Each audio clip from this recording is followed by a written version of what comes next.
The elevator didn't stop at the lobby. It opened into a floor that had been erased from the blueprints in 1924. Elias stepped out into a hallway draped in thick, velvet shadows. The air smelled of ozone and expensive cigars, but the wallpaper was pulsing like a living lung. A bellhop stood by a gold-trimmed door, his face a smooth expanse of pale skin with no eyes or mouth. He held a silver key that hummed with a low-frequency vibration. "The master is ready for your measurements," a voice whispered directly into Elias's inner ear. Elias tried to press the G button, but the elevator was gone, replaced by a wall of solid marble. He walked toward the only light, a flickering chandelier made of human teeth. Each tooth was engraved with a name, and he saw his own molars hanging from the center. Inside the room, a tall man in a suit of woven shadows sat at a mahogany desk. He was unspooling a ribbon of glowing red film from a vintage camera. "Every life is a movie, Elias," the man hissed. "But yours has too many plot holes. We need to tighten the seams." The man stood up, his limbs unfolding like a wooden puppet. He held a silver needle, threaded with a strand of Elias's own childhood memories. "Don't move," he warned. "The transition from flesh to film is much easier if you remain perfectly still and silent." The needle pierced Elias's shoulder, but there was no pain, only a cold, hollow emptiness. He watched as his arm began to flatten, his skin turning into a grainy, black and white image.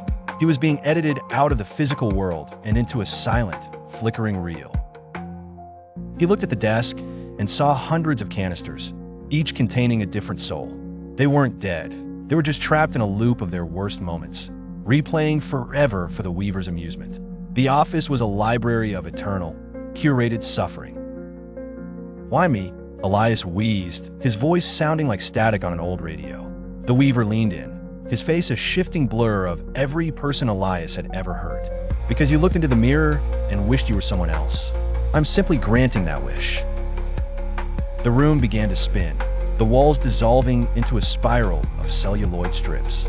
Elias felt his consciousness stretching, his heart becoming a rhythmic clicking sound. He was no longer a man. He was a sequence of frames, a ghost caught in a mechanical heartbeat. The Weaver held the film up to the light, nodding in satisfaction. He snipped a section of Elias's wedding day and replaced it with a scene of a dark, empty forest. "Much better," the monster gurgled.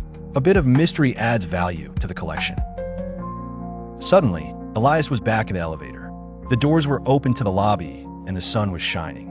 He stepped out, but the world felt thin, like a painted backdrop. He reached out to touch a pillar, and his hand passed right through the cold, hollow stone.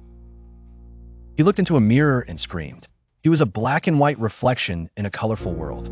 He had no shadow, and his movements were jerky, skipping frames as he walked. He was a foreign object in his own life, a piece of film lost in a physical reality. He tried to speak to his wife, but no sound came out. Instead, white text appeared in the air before him. "I am here." She looked right through him, shivering as a cold draft passed by.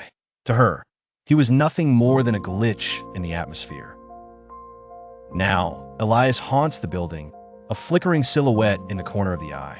He waits for the elevator to glitch again, hoping to find the Weaver and steal back his color. But the needle is always moving, and the master is already filming a brand new scene.